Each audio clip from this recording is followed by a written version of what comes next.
guys, welcome to another episode of Gamer Logic. I'm Mike Mertes, and today we're talking about a game that is a shoot 'em up in celebration of Shoot 'em Up Month.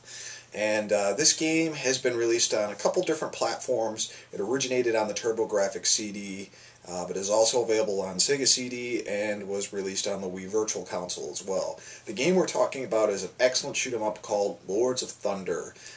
This one I picked up a couple weeks ago to try out because I heard it had just an awesome soundtrack. It was a great game and kind of had a unique setting to it. And the story is basically a evil god has basically revived itself and reawoken and has decided to attack the world. And you play as this knight who has 4 different pairs of armor with the 4 different elements, so earth, air, fire, water. And you go to 6 stages, kind of like Mega Man style, and fight in these different worlds. And each one has, there's a fire level, there's a water level, there's an ice level.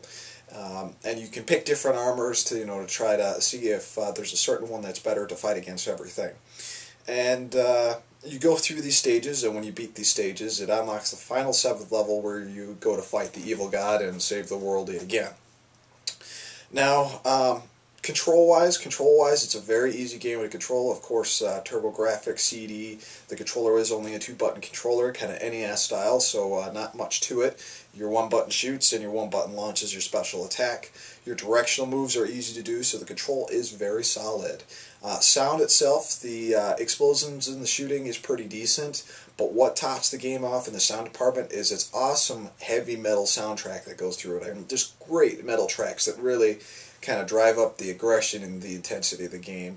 The soundtrack, of course, was sold separately. You could get it separately, and it makes sense. It is kind of a rockin' soundtrack. I'll kind of play a couple different examples as I'm going through the game here. And very, very cool soundtrack, just to top that off. But yeah, graphics are very colorful. The environments are different, so there's a lot of variety. There's no apparent slowdown when you're fighting anything, and the boss battles are just awesome. Each boss kind of has his different element to it as well, and they're huge bosses that you fight, and you got to find their particular weak spot and beat them. So overall, I definitely enjoyed this game. If you're a shoot 'em up fan, you should definitely play it. Would I recommend picking it up on the Turbografx CD? If you have one, sure. I wouldn't just go buy a Turbografx CD just for this game. I haven't played the Sega CD version, so I don't know if there's many differences to it. I'm sure the colors on it are a lot worse, seeing as Sega CD did have a limited amount of color. And the Virtual Console version, as far as I know, that was put out in February of 2008, so it's been on there for about 2 years. And, usually the Virtual Console versions are fairly faithful to the original port, so it should be alright.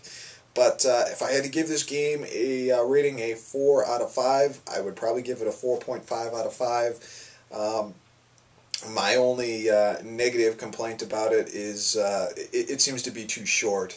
In a 20-minute playing session, I easily blew through the first 6 levels. Died on the 7th, so I haven't officially beat it yet, but it is pretty easy, so it's kind of a quick one to go through. But it's still worth playing through and pretty awesome. So again, 4.5 stars out of 5.